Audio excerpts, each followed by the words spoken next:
Hello, everyone. So, we are now on day 91 of our Bible reading plan. I am going to take us through 1 Samuel 18, 19, and 20 today. Samuel 18, 1 Samuel 18 is where David and Jonathan are introduced and they become friends. Saul also starts hating David at this time. After the battle, because the women were celebrating David more than they were celebrating Saul, and Saul was the king, so that didn't sit well with Saul, and he started hating David at this time. But David was serving in his temple, in his palace, playing the harp as usual, and at one time he is playing, this evil spirit has come upon Saul, and while he's still playing, then Saul just throws a sword at David and tries to kill him. The Bible says 2 times he escaped. Then Saul, it says here, then Saul started getting afraid of David. So then what he then did is that he then chased David away from his palace. He gave him another job. He said he must go and command 1,000 men. So then David went and he did that new job that was given to him. He commanded the 1,000 men, but he was now part of the community. He lived with the people. He was there with them. And what we are told is that then David is loved by the people. David, he clearly had his kind of character and personality. People grow fond of him and people loved him, and he was there because he was working among the people. Everything that he did was among the people, so he worked well with the people and the people loved him. And this made Saul now even more afraid of him when he realized that the people are actually loving this guy after he had chased him away. And Saul then comes up with a new plan that, okay, I need to get him killed, and I need to get him killed in battle. So what I'm going to do now is that I'm going to lure him into battle. I'm going to use my daughter as bait and say to him, if you go into battle, I'm going to give you my daughter for you to marry. But David doesn't bite that bait. He says, no, I am coming from a very humble background. There's no way that I can be the son-in-law of a king. So he earnestly meant it, that he can't be. He didn't even know that there was a plan going on behind to get him killed, but he just felt like he's not enough to marry a king's daughter. So then he chose not to. So then that was the fail of Saul's plan.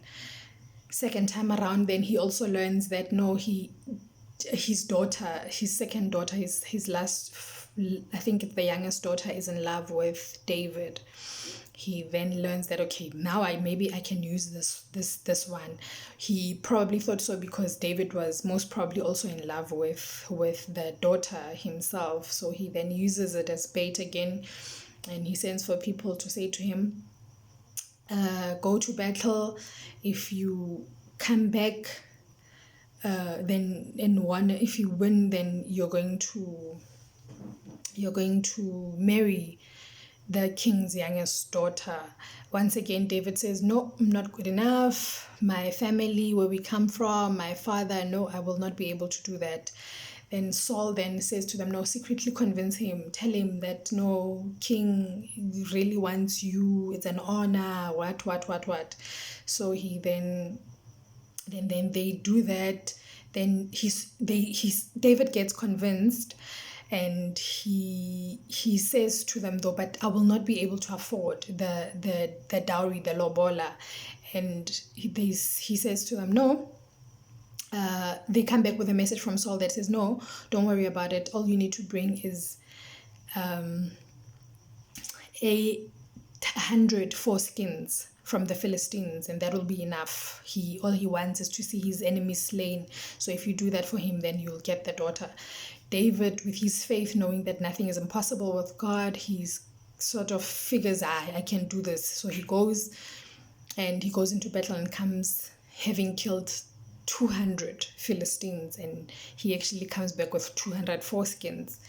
So then he then meets his side of the deal, which then makes him then marry the youngest daughter.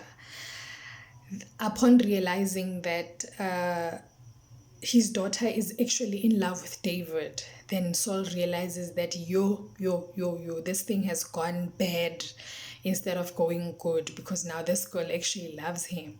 And that also makes him more afraid of David, because he realizes that there's even support for him. Also, God is on this man's side. And we are told that life carries on as normal. David he makes the wisest decisions after that, and he's loved by everyone, and he becomes famous. And yeah, of course, that then irks Saul even more. But this is where we learn about this hatred of Saul in chapter 18. Chapter 19 then speaks about Jonathan and David. Jonathan tells David that, my dad wants to have you killed, but because we are so close with my dad, I'm going to go back to him and try to speak to him and tell him no, not to do that. Then he goes and he speaks to his dad, and his dad gets convinced and even makes a vow that no, I won't kill David. Then Jonathan tells David that no, all is well, and David goes back to working as normal, playing for Saul again. And then another instance happens again when this evil spirit comes upon Saul, and once again he tries to kill David, but David escapes. This time he runs away, he runs home. He runs home to Michal, the wife. Then Saul then sends messengers out to go to his house and stay watch.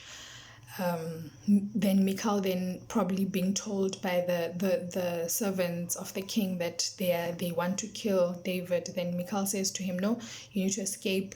Tomorrow morning you're going to be dead. So then he then escapes through a window. She helps him and he escapes. And she then sort of buys time by putting a little idol and making it seem like David, and says to them that it's David who is ill. But in the morning they find out, Saul also finds out, and he's upset that Michal betrayed him. But then that's how it ends that way. David had now fled to Samuel to go and tell Samuel what had happened.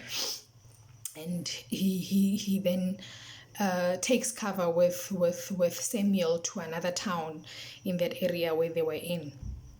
So then Saul, after a while, learns that David is in Ramah and sends messengers. We are told that 3 times the messengers of Saul prophesied, and eventually until he decided that no, he wants to do this himself, and he goes there, and then he also prophesied. So what we now see is that God protected David. In chapter 18, we see how he used the people around David to protect him. He used Jonathan, and he used the wife. Then in chapter 19, he used, it was a spiritual intervention. Now it was a godly intervention. It had no people in it. They just turned and prophesied, and that's how David was spared. Chapter 18, to me, it reminds me of Proverbs 16 verse 19, where he says God orders our steps. That although we may plan, but God will order our steps. You see how David, he was making choices, not knowing that these challenges that were put to him were meant to kill him. He was just making choices, not aware that he's actually saving his life in the midst of it, and it works out for him. Romans 8 verse 28 says, all things work out for good for those who love the Lord and are called according to his purpose. We see how David was the true embodiment of this verse, that he was called according to God's purpose, and because he loved God so much, God made sure that all his things, all like everything that was happening around him worked out for good. He married this girl not knowing that this girl was going to end up protecting him, but that's what happened. This friendship that he had with Jonathan, they loved each other, but guess what happens? It ends up saving his life, where Jonathan now speaks to his father to spare him. So yeah, David was the true embodiment of Romans 8 verse 28. So then we move on to 1 Samuel chapter 20. So this is after now David had escaped to Samuel. David now comes back. It sounds like he comes back to Jonathan. I probably came back to the same place where they were. And David says to Jonathan, but why is the king? Why does he hate me? Why does he want to kill me? Jonathan doesn't seem to believe that it's true. And David says to him, but no, he really is. Jonathan says, no, but my dad would never do such a huge thing and even try to take your life without telling me. I would know. We are very close with my dad. David says to him, no, but you must remember that he knows that me and you are close. There is no way that he was going to tell you. Hi, Jonathan is still not convinced. He says, okay, but Gay, what can I do for you, Gay? And David, in an attempt to convince him, he says, okay, you know what? The festival of the new moon is starting tomorrow. In the past years, I used to be sitting by your dad's table, so I won't be there this time around. Look at his reaction, see what he says by my absence. If he asks you why I'm not there, say to him, no, I went home to celebrate with my family. Look at his reaction. If you see that he's okay with it, then it means I'm wrong, that he wants to kill me. But if he gets angry, then you will see that he really wants to kill me, because I mean, what's so bad about wanting to go back to your family? But if it infuriates him to that level, then you will know that this man really wants to kill me. So then the next day, then the festival happens and Jonathan is there. David is not at the table. Saul then looks at it as if, okay, no, then maybe David didn't come because he's ceremonially unclean. Let's wait for the next day. The next day he realizes that David is not at the table. Then he asks, where is son of Jesse? And they say to him, no. Jonathan is the one who answers, no, he asked to please go home. So he went home. Then Saul gets so furious, as David had predicted. He gets so furious and he even tries to kill Jonathan. He throws a sword at Jonathan, his own son. He even swears at Jonathan, saying, does he not see how foolish it is that this man is going to be king? And I mean, he's born into royalty. He should be king. He shouldn't be wanting David to be king. But what we see is that Jonathan was very selfless. He was not about the kingdom. He was really about God's will, and I think his faith and his love for God, he was just okay. He was okay with it, but it convinced him at this point, and he even walked away from the table. He was very upset and hurt that his dad really wanted to kill